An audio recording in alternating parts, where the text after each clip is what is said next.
안녕하세요. 하늘의 보물처럼 귀한 새벽이슬 같은 다음 세대와 다음 세대를 아끼고 사랑하시는 여러분, 주님이 여러분들에게 큰 기대를 걸고 계십니다. 화이팅입니다. 여러분, 우리는 참 지금 어려운 때를 살아가고 있습니다. 코로나 바이러스라는 누구도 상상하지 못했던, 누구도 예견하지 못했던 지금 지구촌 세계적인 대위기와 어려움 속에 살아가고 있습니다. 우리 젊은 청소년 청년들은 학업의 자리, 또 진로와 취업의 문제라든지 앞날을 어떻게 계획해야 될지 모르겠다, 막막해하는 그런 모습들도 보게 됩니다. 여러분, 우리가 지금 참 어려운 때를 살아가고 있지만 희망을 놓쳐서는 안 되겠습니다. 여러분, 하루가 24시간이잖아요. 24시간 중에 제일 어두운 때가 언제인지 아십니까? 24시간 중에 제일 어두운 때는 동트기 바로 직전이라고 합니다. 즉, 환한 빛이 비추오기 바로 직전이 가장 어둡다는 것입니다. 그러므로 우리는 이 어둠의 때를 조금만 더 인내하면서 견뎌낼 수 있어야 하겠습니다. 여러분, 새벽 이슬과 같다. 우리 다음 세대를 향해서, 다음 세대와 같은 마음으로 살아가는 이들을 향해서 그렇게 말씀하시는데 어떤 의미가 있을까요? 이슬이 하늘 위에서부터 내려온다 그랬습니다. 낮에 뜨거운 햇살이 내리쬐을 때에 대기 중의 공기가 위로 상승을 하게 됩니다. 그런데 이제 밤이 되면 기온이 하강을 하잖아요. 추워지죠. 그러면 이게 응결이 됩니다. 뜨거워서 올라갔던 공기가. 그래서 이슬로 맺혀서 풀잎이라든지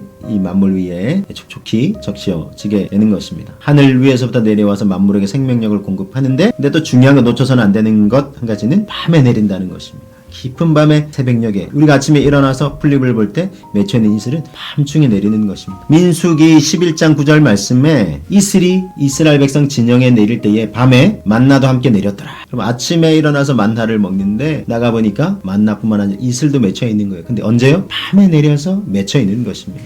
즉, 밤중 깊은 어둠 가운데서도 이슬이 내리듯이 하나님께서 우리에게 은혜를 내려주시고 계시는 것입니다. 그래서 우리 인생에 당하는 어려움과 고난을 꼭 부정적으로 볼 것만 아닙니다. 인생에 주어지는 고난은 어쩌면 우리의 인생을 맛깔나게 하는 좋은 재료일 수 있습니다. 언젠가 이제 강연백도씨라는 프로그램이 있습니다. 여기에 출연했던 한 분이신데 김민균이라는 국수 공장의 사장님이십니다. 이분이 국수 공장 사장님이 되신 스토리가 있습니다. 처음부터 국수 공장을 했던 건 아니고 대학 생활을 열심히 하고 취업을 했습니다. 사회초년병으로 이제 의욕을 가지고 살아갈 때쯤 국수 공장을 경영하시던 아버지가 갑자기 쓰러지셨어요. 그리고는 많은 빚을 남기시고 세상을 떠나셨습니다. 이분에게 이제 큰 충격이었죠. 국수 공장을 어떻게 할까 하다가 이걸 좀 그냥 정리할까 하다가 그래도 뭐 많은 빚을 남기고 하셨는데 이것도 갚아야 되고 해서 어쩔 수 없이 이제 국수 공장을 운영하시게 되셨는데 처음엔 자신의 인생을 원망했다는 것입니다. 아버지를 원망하고 내가 직장생활 한 걸음 한 걸음 이제 내딛고 시작할 때쯤 내가 무슨 이런 어려움을 당하나 싶었다는 것입니다. 근데 계속해서 원망만 하고 있을 수 없죠. 성실하게 국수 공장을 운영을 하고 거래처에 계신 분들을 이제 만나면서 사람들을 응대를 합니다. 그래서 점점 사람들로부터 인정을 받고 이 국수 공장 형편도 좀 나아지는 거예요. 그래서 이제 빚도 이제 갚게 되고 나중에는 많은 주변 사람들로부터 인정을 받으면서 이 국수 공장도 사업도 아주 견실하게 운영하게 되었다는 것입니다. 그러면서 이 청년이 하는 얘기가 원망할 것만이 아니더라고요.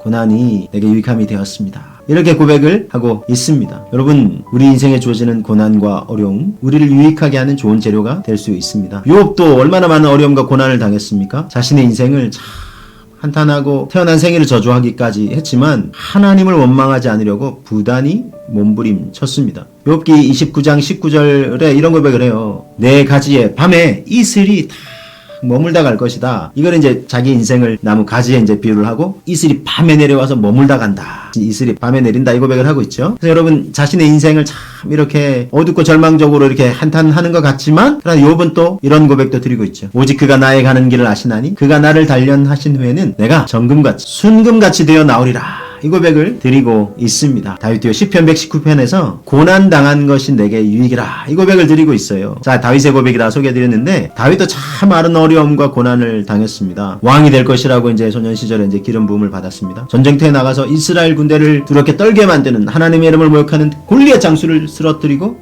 많은 백성의 칭송을 받게 되었습니다. 군을 이끄는 장수로도 임명을 받고요. 승승장구할 것만 같은 그의 인생에 예기치 않은 고난이 주어집니다. 풍성했던 왕 사울 왕으로부터 죽을 위협을 당하게 되죠. 그리고 광야로 내쫓기게 됩니다. 그리고 죽을 위협을 피해서 굴속 깊은 곳에 어두컴컴한 곳에 깊이 들어가게 됩니다. 여러분, 우리가 이런 상황에 놓이면 어떤 반응을 하게 될까요? 하나님 어떻게 이러실 수 있습니까? 내가 하나님께 충성하고 왕에게 충성했는데 내가 이런 어려움을 당하는 게 도대체 말이 됩니까? 라고 한탄할 만한데 다윗은 그렇게 하지 않았습니다. 오히려 자기의 시선을 하나님께 고정을 합니다. 이런 고백을 드리고 있습니다. 시편 57편 7절 8절에 하나님이여 내 마음이 확정되고 확정되었사오니 내가 노래하고 찬송하리이다. 비파야 수금 아낄지어다. 내가 새벽을 깨우리로다.